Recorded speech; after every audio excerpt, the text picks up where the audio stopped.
Leo nitawasimulia kuhusu hapa Afrika. Nitawasafirisha kidogo hadi kusini mwa Afrika nchini Angola. Nchi hii upande wa kusini imepakana na Namibia, upande wa kaskazini imepakana na DRC Congo, na upande wa mashariki imepakana na bahari ya Atlantic. Leo relax, kinkita na kusimulia Angola.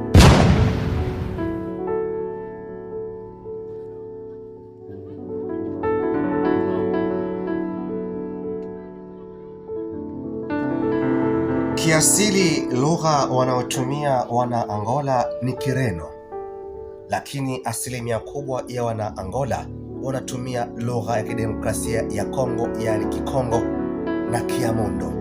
Leo nitawasimulia machache kuhusu Angola. Kinkito.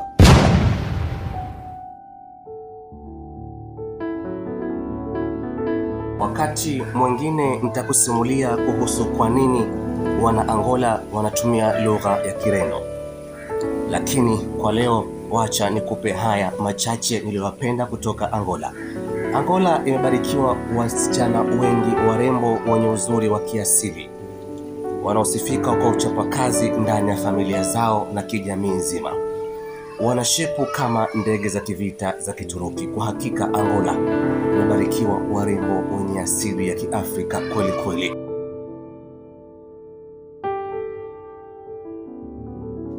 Mnyonge mnyongeni, lakini haki yake mpeni. Watazameni sura zao, tazameni vifua vyao, angalieni shepu zao. Hakika Afrika imebarikiwa. Hii ilikuwa ni Angola. Kinki.